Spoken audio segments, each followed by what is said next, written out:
ఆడపిల్ల కోసం నన్ను పెళ్లి చేసుకుని ఇప్పుడు మరో ఆడపిల్ల జీవితాన్ని నాశనం చేయడానికి చూస్తున్నాడు నా భర్త అని అంటోంది ఉష. ఆరోగ్యం పోయి నా భర్త పోయి చివరికి నా జీవితమే పోయింది అని బాధపడుతోంది ఉష. నాకు నా కూతురికి ఎలాగన్నా న్యాయం చేయండి అని కోరుతోంది. అంటే ఫస్ట్ భార్య ఇద్దరు బాబులు ఉండగా నన్ను అమ్మాయి కావాలని రెండో పెళ్లి చేసుకున్నారు.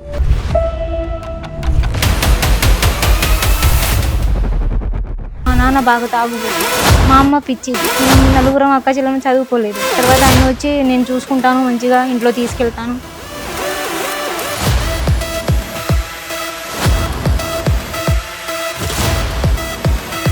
నేను పెళ్లి చేసుకున్నాడమ్మా అతను.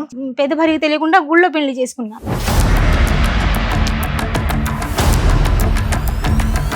నీ వయసు ఎంత అమ్మా అప్పుడు? 16 సంవత్సరాలు ఉంటాయి సార్. అతనికి ఎంత? అతనికి 30 దాటి ఉంటాయి. 30+. దాటా కాదు నాన్న, ఒకవేళ ఆడపిల్ల కాకుండా మగపిల్లడు పుట్టుంటే వదిలేసేవాడా? నువ్వు వదిలేసేదానివా?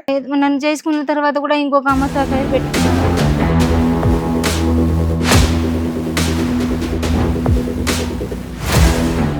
ఫస్ట్ భార్యకి తెలిసినా ఊరుకుందా? ఊరుకుంది. ఇంకొక ఆమె ఉంది అని కూడా తెలుసు కూడా అయినా ఊరుకుందా? ఇంకో 10 మంది వచ్చినా ఆవిడ ఊరుకుంటా. తర్వాత అందరూ టార్చర్ చేయడం మొదలు పెట్టారు. ఇక నాకు నేను కోమాలో కూడా వెళ్ళిపోయాను.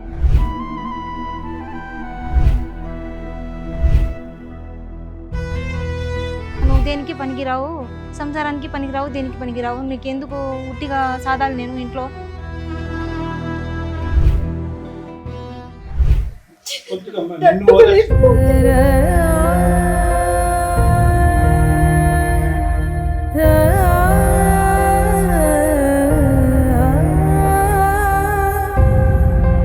తన కూతురు అంటే నాయనమ్మ వాళ్ళ కూతురు ఉంది కదా, వాళ్ళ కూతురు అక్కడే ఉంటుంది.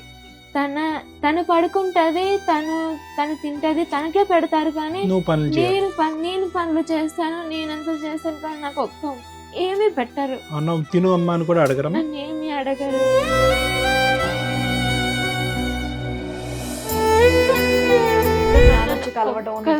మాట్లాడడం ఏం లేదా? కాల్ చేసినప్పుడల్లా నేను ఎందుకు ఇవ్వాలి ఫీజు, నా 2 కొడుకులే చదువుకోవట్లేదు, నువ్వు ఎందుకు చదువుకోవాలి?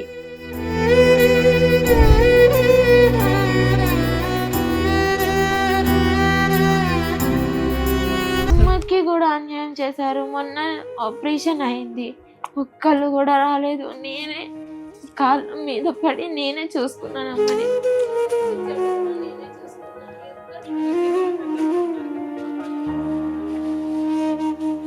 చేతులెత్తి మొక్కుతున్నా సార్, ప్లీజ్ నాకు మంచి చెడు ఎవరు చూసేవారు లేరు, నా కన్న తల్లి తప్ప.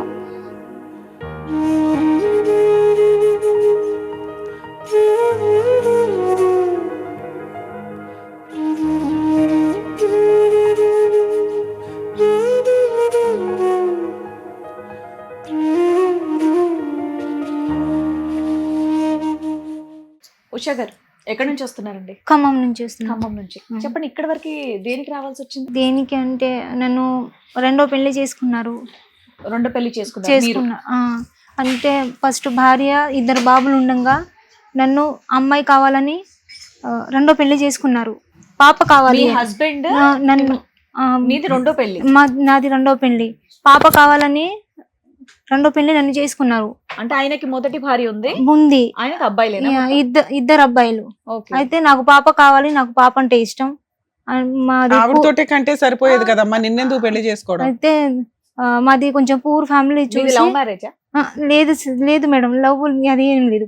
మాకు చాలా రోజుల నుంచి ఆయన తెలుసు. మా అక్క వాళ్ళు లేబర్ పనికి పోయేవాళ్ళు, అప్పటి నుంచి తెలుసు. మా అక్క పెళ్లి అయిన తర్వాత ఆయన మా ఇంటి కాడ రావడం పోవడం మర్చిపోయారు. తర్వాత నేను కొంచెం పెద్దగా అయిన తర్వాత కొంచెం మంచిగా ఉన్నప్పుడు ఆయన మళ్ళీ మా ఇంటికి రిటర్న్ రావడం చేశారు. చేసి నాకు 2 బాబులు, నేను కోటీశ్వరిని, నేను బాగా చూసుకుంటాను మీ అమ్మాయిని. మా నాన్న బాగా తాగుబోతు, డబ్బులు ఇస్తే తాగి ఎలా ఉంటారో ఆయనకే తెలియదు. మా అమ్మ పిచ్చిది.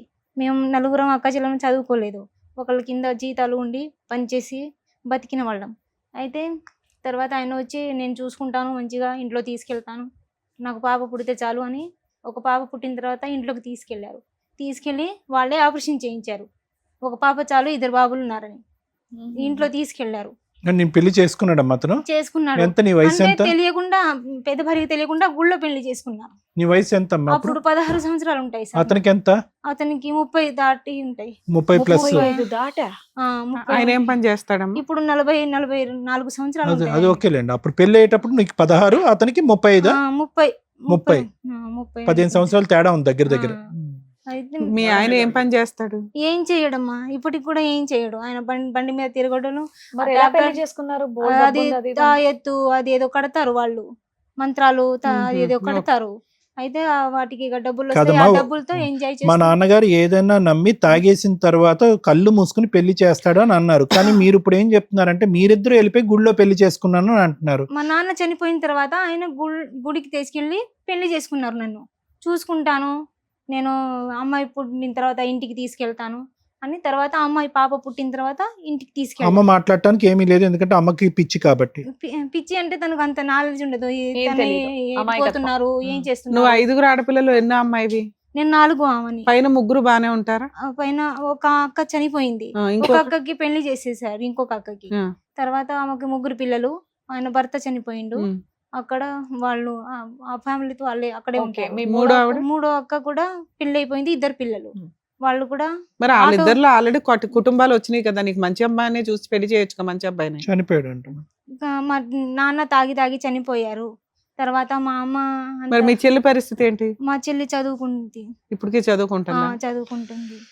తర్వాత ఇక నాకు పాప కావాలని ఇంట్లోకి తీసుకెళ్ళారు. అమ్మ ఓకే, పాప కావాలని అని అన్నిసార్లు చెప్పక్కర్లేదు. పాప గురించే నేను చేసుకున్నాడు, అర్థమైంది. పెద్దల సమక్షంలో చేసుకోలేదు, చేసుకోలేదు. దొంగతనంగా పెళ్లి చేసుకున్నారు. అవును. పెళ్లి అయ్యే టైంకి అతనికి 30-32 సంవత్సరాలు, నీకు 16 సంవత్సరాలు. 16 వాళ్ళ సంవత్సరాలు. భార్యకి తెలుసా నువ్వు వస్తున్నట్ట ఇంట్లోకి? అంటే ఆ ఇంట్లోకి నేను వస్తున్నట్టు ఆమె భార్యకి కూడా ముందే తెలుసు. అంటే నా దగ్గరికి వస్తున్నట్టు పెళ్లి కాదు నాన్న, చేసుకోవాలని. ఒకవేళ ఆడపిల్ల కాకుండా మగపిల్లడు పుట్టుంటే వదిలేసేవాడా? నువ్వు వదిలేసేదానివా? అతను చెప్పిన కారణాన్ని నువ్వు నమ్ముతున్నావు అంతేనా? ఒకవేళ అంతే, మగపిల్లడు పుట్టుంటే ఇక ఏం చేసేదానివి? ఏంటంటే చూసుకుంటారేమో ఇక మేము అది నువ్వు కూడా ఆ టైంలో ఏంటంటే ఇంకా ఆ. మాకు ఇంట్లో చూసుకునే వాళ్ళు ఎవరు ఎవరు లేరు, లేరు. పని చేసే బదులు ఒక మంచి అబ్బాయి దొరికాడు, చేసుకుంటున్నాడు అని చేసుకున్నావు. గుడ్డిగా చేసుకున్నాను. నమ్మినావు ఆయన నువ్వు అంతే. పెళ్ళయిందని తెలుసా నీకు? ఆయనకు పెళ్ళయింది అని అంటే మా అక్కతో సంబంధం ఇచ్చారు. అయితే వాళ్ళు అంత పెద్ద రిచ్, అన్ని లక్షలు కట్నం మేము ఇవ్వలేమని చేస్తే మా అక్కకి వేరే పెళ్లి చేసేసారు. వాళ్ళ సొంత అత్త కూతుర్ని కట్నం ఇచ్చారు కాబట్టి చేసుకున్నారు. తర్వాత నేను కొంచెం పెద్దగా అయిన తర్వాత నన్ను చూసి తర్వాత మా ఇంటికి మళ్ళీ రిటర్న్ రావడం చేసి నాకు ఆడపిల్ల కావాలి, 2 అబ్బాయిలు ఉన్నారు అని పెళ్లి చేసుకున్నారు. గుళ్ళో తీసుకెళ్ళి దొంగతనంగా సరే అమ్మా, చేసుకున్నారు. మీరు అంత అమాయకంగా చెప్తున్నారు, ఆగండి. ఆ. అలా ఒక క్వశ్చన్ అడిగారు. ఆ, పక్కా ఇప్పుడు నువ్వు ఆడపిల్ల కాకుండా మగపిల్లాడు పుట్టుంటే ఆయన నిన్ను వదిలేసేవాడా? లేదు, నన్ను చేసుకున్న తర్వాత కూడా ఇంకొక అమ్మతో అఫైర్ పెట్టుకున్నారమ్మా. పోన్లే అమ్మ. సరే, తర్వాత చెప్పండి, మళ్ళీ మీరు కలిసారా? చెప్పండి. ఆడపిల్ల పుట్టినాక వెళ్ళి కలిసారా? ఆ, అంటే వాళ్ళ ఇంటికి తీసుకెళ్ళాడా? వాళ్ళ ఇంటికి అందరూ తీసుకెళ్ళారు. కలిసే ఉన్నారా? కలిసే ఎన్ని ఉన్నాను. సంవత్సరాలు ఉన్నారు? ఇప్పటికీ అక్కడే ఉన్నాను. ఫస్ట్ భార్య, పిల్లలు, నువ్వు మీ అయ్యా. అమ్మాయి బానే ఉన్నారు. ఇల్లు ఇచ్చారంటే అది మా మరిది గారుల ఇల్లు, అది అందులో నన్ను ఉంచుతున్నారు. ఆ. అంటే ఫస్ట్ ఒకే భార్యకి ఇల్లు. తెలిసినా ఊరుకుందా? ఊరుకుంది. ఇప్పుడు ఇంకో ఇంకొక 3 ఉంది అని కూడా తెలుసు కూడా అయినా అయినా ఊరుకుందా? ఇంకో 10 మంది వచ్చినా ఆవిడ ఊరుకుంటది. అలా కదమ్మా. ఇప్పుడు ఆవిడ వయసు ఎంత? పెద్ద ఆవిడ వయసు ఎంత?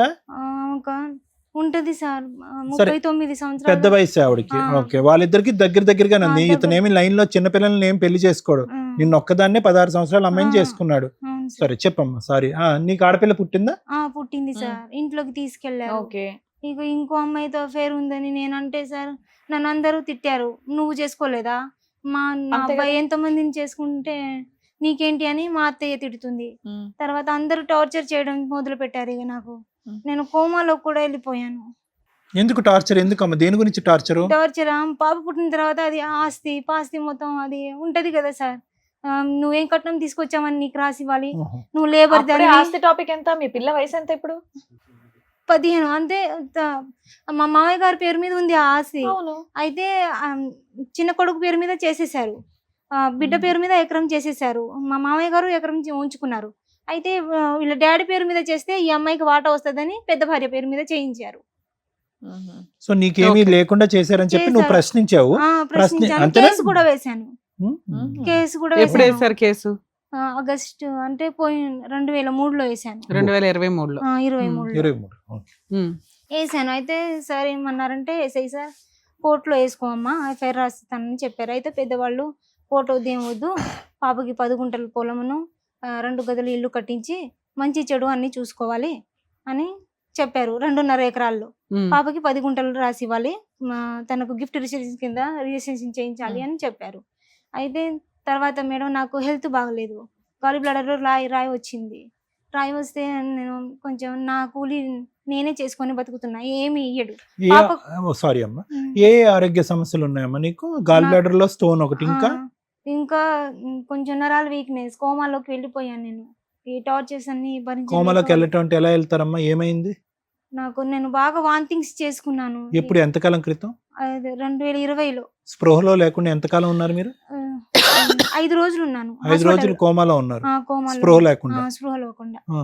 తర్వాత కళ్ళు తెరిచి. సరే, తర్వాత దానికి సంబంధించిన మందులు కూడా వాడుతున్నారు ఇప్పుడు? వాడుతున్నాను. ఏం మందులు వాడుతున్నారు?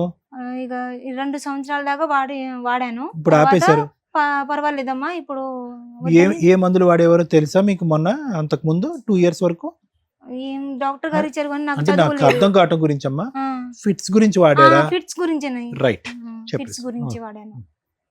తర్వాత సార్ ఇక కేసు వేసిన తర్వాత పెద్దవాళ్ళు బాండ్ పేపర్ రాసిచ్చారు. రాసిచ్చిన తర్వాత నువ్వు దేనికి పనికిరావు, సంసారానికి పనికిరావు, దేనికి పనికిరావు, నీకెందుకు ఉట్టిగా సాధాలు, నేను ఇంట్లో ఇల్లు ఎందుకు కట్టించాలి నీకు, ఆ అమ్మాయి తీసుకెళ్తుంది రేపు, నా అవసరమా, ఎక్కడో అక్కడ చోట ఉండి తర్వాత వెళ్ళిపో మీ అమ్మోళ్ళ ఇంటికి అని చెప్తున్నారు సార్. అలా ఎప్పటిదాకా కలుస్తున్నారు మీరు? ఇప్పుడు మీ ఆయనతో విడిపోయి ఎంతకాలం అవుతుంది? అది నేను అక్కడే ఉంటున్నాను కానీ భార్య భర్తల పరంగా లేకుండా 7 సంవత్సరాలు అయింది. ఓకే. ప్రెసెంట్ ఇప్పుడు మీ హస్బెండ్ ఇంటి దగ్గర నుంచే వచ్చావా? మరి డైలీ పని ఎందుకు చేసుకుంటున్నావు? నాకు ఆపరేషన్ అయింది కాబట్టి అమ్మ వాళ్ళ ఇంటి కాడ ఉంటున్నాను. ఎప్పటి నుంచి? ఒక 2-3 నెలల నుంచి ఉంటున్నాను. ఇప్పుడు వాళ్ళ నుంచి వచ్చాను. ఇప్పుడు నువ్వు వెళ్ళగలిగితే మీ ఆయన ఇంటికి వెళ్ళి ఉండగలవు? ఉండగలను. రానిస్తారు, బయటకి అయితే పంపించేలా. అక్కడ సామాన్లు అన్ని ఉన్నాయి, బయటికి కూడా పంపించారు. ఆరోగ్యం కోసం అమ్మ పుట్టింటికి వెళ్ళావు? ఇంటికి వెళ్ళాను. తర్వాత ఆపరేషన్ అయింది, 2 నెలల నుంచి అక్కడే ఉంటున్నాను. అయితే నాకు అది ఆపరేషన్ అయిందని, ఆపరేషన్ అవుతుందని చెప్పినా కూడా 1 రూపాయి పెట్టలేదు. నీకు ఎక్కడ ఇంత డబ్బులు ఆపరేషన్ చేయించుకోవడానికి? LOC అది అప్లై చేశాను. తర్వాత మీ అమ్మాయి ఏం చదువుకుంటుందమ్మా? అమ్మాయి 10th. ఆ పాపను బానే చూసుకుంటారమ్మా వాళ్ళు, వాళ్ళ నాన్నగారు గానీ? ఫీజులు గానీ? లేదు మేడం, స్కూల్ ఫీజులు కూడా నేనే కూలీ చేసి కడతాను. కూలీ చేసి కడతాను. గవర్నమెంట్ స్కూలా, ప్రైవేట్ స్కూలా? అది చర్చి స్కూల్ మేడం. మిషనరీ 16,000 కట్టాలి సంవత్సరానికి. 16,000 కట్టాలి. స్కూల్ బట్టలు. ఏం పని చేస్తావు నువ్వు? నేను తోట ఎరడానికి, చెత్త. ఎంత వస్తాయి? 300 వస్తాయమ్మా రోజుకి. ఇంకా ఇంట్లో సరుకులు గానీ ఏమి గానీ నువ్వు చేసింది నాకు ఇస్తున్నావా, నేను ఎందుకు ఇవ్వాలి, నువ్వు దేనికి పని? నువ్వు సంపాదించిన దాంట్లో ఇంట్లో సరుకులు అవి చూసుకుంటున్నావు, కరెంట్ బిల్లు, రెంట్, ఆయన సొంత ఇల్లే కాబట్టి కవర్ అవుతుంది. పైగా బియ్యం కూడా కంట్రోల్ బియ్యం ఇస్తారు నాకు. ఉషా గారు, సారీ అండి, 7 సంవత్సరాలు బట్టి భార్య భర్తల సంబంధం లేదు, ఆర్థికంగా నీకు గానీ నీ బిడ్డకు గానీ ఏమీ చూసుకోవట్లేదు, స్కూల్ ఫీజుల దగ్గర నుంచి నీ తిండి తెప్పలు అన్ని నువ్వే పడుతున్నావు, మరి ఎందుకు అక్కడ ఉన్నావు? అంటే లాస్ట్ ఇయర్ 1 సంవత్సరం పెద్దవాళ్ళ దగ్గర పోతే కట్టారు. 2-3 సంవత్సరాలు నేనే కట్టాను. లాస్ట్ ఇయర్ ఆయన కట్టారు. ఫీజు మట్టిగానే కట్టారు. పాప ఏదైనా జ్వరం వచ్చిందా, అది వచ్చిందా, ఏదైనా ఫ్రూట్స్ అన్ని ఏమని తీసుకెళ్దామా అని ఏమీ లేదు, నేనే తీసుకెళ్లి ఇస్తాను కదమ్మా. రైస్ గానీ, పప్పు దినుసులు గానీ, కాయగూరలు గానీ? సార్ కాయగూరలు గానీ నేను కూలికి వెళ్ళినప్పుడు వాళ్ళ చేనులో ఇళ్ళ చేనులో నుంచి తీసుకొచ్చిస్తాను. అలా కదమ్మా, ఇంతకాలం మీ ప్రయాణంలో తప్పుగా అనుకోకండి, 16 సంవత్సరాల పాటు మీ ప్రయాణంలో మీ ఆయన నీకేమీ చేయలేదా? ఏమీ చేయకుండా ఒక ఇల్లు తీసుకుని అక్కడ పెట్టుంచాడా? సార్ నన్ను వాళ్ళు బయటికి గెంటేసినప్పుడు కూడా నేను మా అమ్మ పంపింది, నేను కూలి చేసిందే తిన్నాను. సో ఇప్పటికొచ్చి 16 years బట్టి పెళ్ళైనటువంటి బ్యాచులర్ నువ్వు, అంతేనా? నేను కూలి చేసే తింటున్నాను సార్. ఎందుకంటే వాళ్ళు అంత రిచ్ ఉన్నా కూడా నన్ను లేబర్ దాని లాగానే. ఏమి రిచ్ అమ్మా, ఎక్కడి నుంచి వచ్చింది వాళ్ళకి రిచ్నెస్? మీ ఆయన ఏమీ చేయడం అంటున్నాడు, మళ్ళీ రిచ్ అంటున్నాడు. కానీ వాళ్ళ డాడీ అదేదో తాయితులు కదా, అది వాళ్ళ డాడీ వాళ్ళ ఫ్యామిలీని మొత్తం ఆయనే చూసుకుంటారు. ఏదో తాయితులు కట్టే? తాయితులు కట్టే. అంటే తాయితులు అంటే ఎట్లా అమ్మా? జ్వరం, మంత్రాలు అవి ఉంటది కదా, డబ్బులు బాగానే వస్తాయి అంట. 4,000 అలా తీసుకుంటారు మనుషుల దగ్గర. అలా వాళ్ళు అలా బతుకుతున్నారు. నన్నేమో సరే అమ్మా, పెద్ద మనుషులు పంచాయతీ పెట్టుకొని నీకేం కావాలో అడిగితే సరిపోయేది కదా, ఇక్కడ దాకా ఎందుకు వచ్చావు? పంచాయతీ పెట్టినా అడిగింది, వాళ్ళు బాండ్ పేపర్ రాయించినా కూడా నన్ను బాండ్ పేపర్ కూడా రాశాడు. ఏమని రాశాడు? ఉంది మేడం, రాశారు. అంటే ఏమి ఇస్తానని? 10 గుంట్లోను, అది 2 గదులు ఇల్లు, మంచి చెడు అన్ని చూసుకుంటాను, వాళ్ళకి ఏదో వచ్చినా చూసుకుంటానని సంతకాలు చేశారు. కానీ ఎంతకాలం అయిందో చేసి? 2 సంవత్సరాలు అయింది. 2023లో చేశారు. అయితే ఇప్పటివరకు ఏం చేయలేదు? ఏం చేయలేదు, ఏమీ ఇవ్వలేదు. అసలు ఏం చూడట్లేదు, చచ్చామా బతికామా ఏది లేదు. మరి కోర్టులో పిటిషన్ వేసుకుంటే సరిపోద్ది, నీ దగ్గర ఎవిడెన్స్ ఉన్నట్టే లెక్క కదా. అమ్మ, నా దగ్గర అంతా ఎక్కడికైనా వెళ్తే చంపేస్తాను, ముక్కలు ముక్కలు చేసి ఓహో. చంపుతాను. మరి ఇక్కడ ఏం వరకు వచ్చి- ఇక్కడ దాకా వస్తే ఇక్కడ వరకు పర్లేదా? వచ్చావు కదమ్మా డైరెక్ట్ మరి. టీవీలో కనిపిస్తారుగా. టీవీలో కనిపించిన నాకు, ఎందుకంటే మేడం గారు సార్తో కొంచెం ధైర్యం ఉంటుందని వచ్చాను. నా దగ్గర డబ్బులు కూడా లేదమ్మా పెట్టుకోవడానికి. సరే, మీ అమ్మాయి కూడా వచ్చిందా మీతో పాటు? వాళ్ళ అమ్మాయి వచ్చిందంట అవును. మేడం. రామ్మ. వాళ్ళ పాప మేడం. మనీ పరంగా అయినా, చెప్తాను, డ్రెస్ ఏంటి పరంగా issue అసలు, ఏంటి అయినా, problem? తిండి పరంగా అయినా, ఏ విషయంలో అయినా నన్ను చూసుకుంటుంది. పుట్టినప్పటి నుంచి. మా అమ్మే చూసుకుంటుంది. మీ నానమ్మ తాతయ్యలు ఉంటారా? వాళ్ళని ఎప్పుడైనా అడిగారా నాన్న అసలు ఏం పట్టించుకోవట్లేదు అని? నన్నేమీ మీ తాత బాగా అడగరు. పనిచేస్తాడంట కదా. నన్నేమి అడగరు. వాళ్ళు కూడా నన్ను వెటకారంతో చూస్తారు, పని మనిషి లెక్కే చూస్తారు. అసలు వాళ్ళ ఇంట్లో నువ్వు ఉండవు కదమ్మా ఎప్పుడు. ఉండను, చిన్నప్పుడు నాతో పని చేపించుకున్నారు వాళ్ళు. అమ్మమ్మ తాతయ్యలు ఇల్లు అంటే, నానమ్మ తాతయ్యలు ఇల్లు అంటే పనులు అలాగే చేస్తాం కదా కానీ, నాన్న. తన కూతురు అంటే నాయనమ్మ వాళ్ళ కూతురు ఉంది కదా, Hmm. కూతురు వాళ్ళ కూతురు అక్కడే ఉంటుంది. Okay. తను పడుకుంటది, తను తింటది, తనకే పెడతారు కానీ నువ్వు పనులు చేయాలి. నేను పనులు చేస్తాను, నేనంతా చేస్తాను కానీ నాకు ఒక్క ఏమీ పెట్టరు. అన్నం తిను అమ్మ అని కూడా అడగరమ్మా. నన్ను ఏమీ అడగరు. చాలా మీ బాధగా నాన్న అనిపిస్తుంది. నీతో- అలా ఎప్పుడున్నావమ్మా? ఎన్ని సంవత్సరాల క్రితం ఉన్నావు అట్లా? అంటే నేను 5th క్లాస్ లో ఉన్నప్పుడు 5th to first to 5th వరకు అలాగే చేసుకుంటూ ఆ వచ్చాను. తర్వాత నుంచి వెళ్ళటం మానేసావా? వెళ్ళటం మానేశాను. అంటే మా మమ్మీ బాధ చూసి నేను వెళ్ళటం మానేశాను. ఇప్పుడమ్మా ఇప్పుడు ప్రెసెంట్ పొజిషన్ ఏంటి? నువ్వు డే స్కాలరేనా?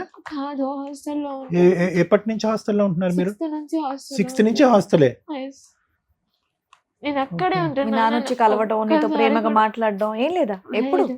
కాల్ చేసినప్పుడల్లా నేను ఎందుకు ఇవ్వాలి ఫీజు, నా 2 కొడుకులే చదువుకోవట్లేదు, నువ్వు ఎందుకు చదువుకోవాలి అని సో లాస్ట్ 5 years బట్టి నువ్వు వాళ్ళ సమక్షంలో లేవు. లాస్ట్ 4-5 years బట్టి వాళ్ళ సమక్షం లేదు. లేదు. నువ్వు ఇప్పుడు కన్నీళ్లు కారుస్తూ బాధపడేటటువంటిది అంతా కూడా నువ్వు 6th standard లో, అంటే నీకు 10 సంవత్సరాలు ఉన్నప్పుడు, 11 సంవత్సరాలు ఉన్నప్పుడు జరిగినటువంటి దాని గురించి చెప్తున్నావు.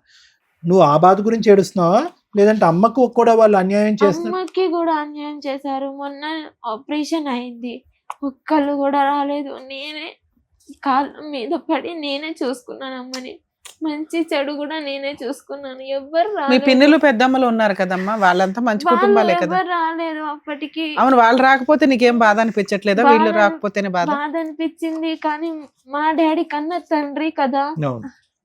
కన్న తండ్రి రాకపోవడం చాలా అసలు బాధ. సరే, వీళ్ళు రాలేదు, నీకు బాధ ఉంది. మీ పిన్ని పెద్దమ్మలు ఎవరు రాలేదా? లేదు, ఎవ్వరు నాకు తోడుగా లేరు.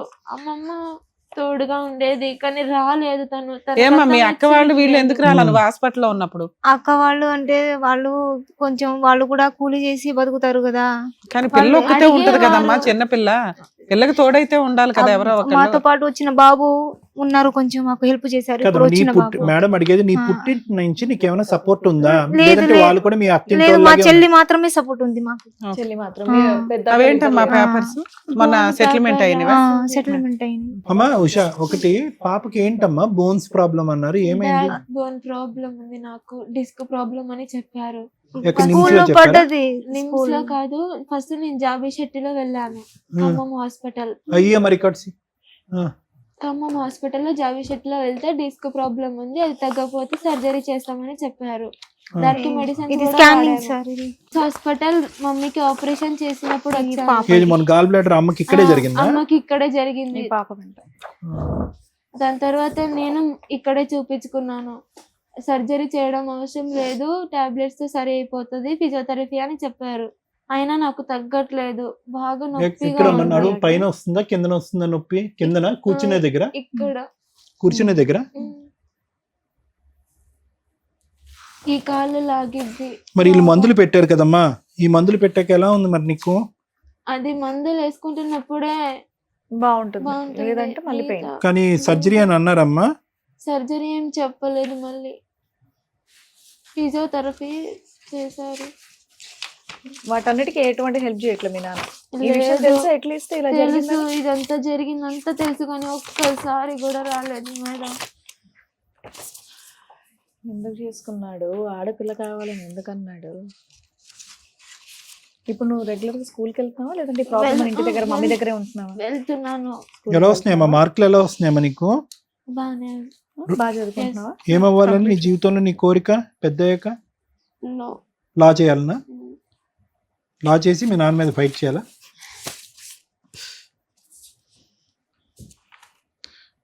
డాక్టర్ అవ్వచ్చు కదరా, డాక్టర్ అయ్యి మీ అమ్మని కాపాడచ్చుగా.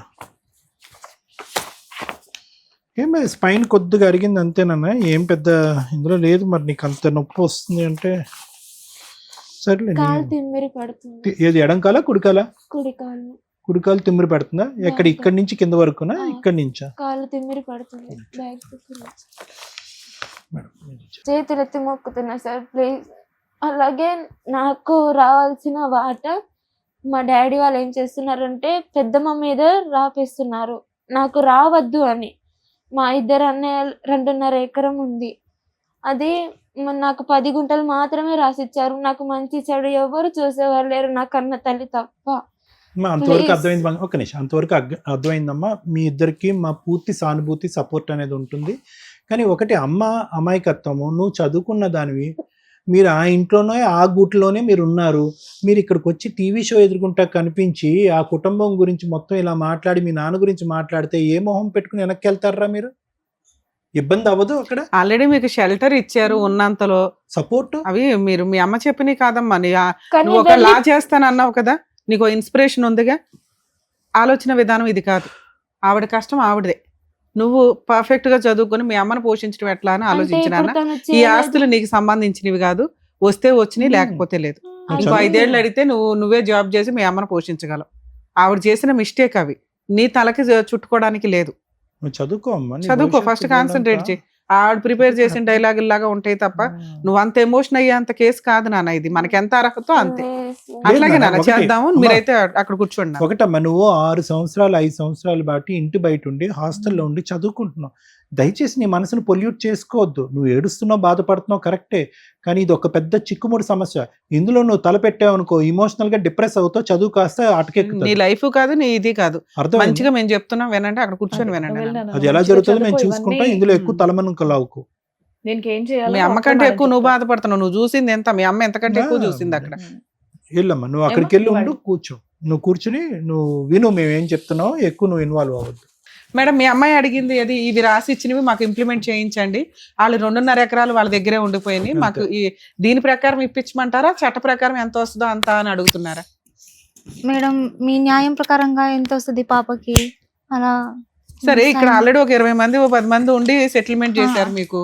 అక్కడ అవ్వాలి, అక్కడ కోర్టుకి వెళ్తే అయిపోతుంది కదా, ఎందుకు ఇక్కడ దాకా వచ్చారు? రోజు టార్చర్. ఎందుకంటే పాపకి 2-3 లక్షలు ఇచ్చి ఎవరినో ఒకరిని చేసేస్తాను. నేను చదివియను, నా పిల్లలే చదువుకోవట్లేదు, వాళ్ళే పని చేస్తున్నారు. అది అర్థమైంది. ఓకే అమ్మా. చదివియను, ఏదో 2-3 లక్షలు ఎవరో వచ్చినప్పుడు ఇస్తాను. ఎవడో పోటీ పడి ఎవరో ఇస్తున్నట్టు నేను ఎందుకు ఇస్తాను?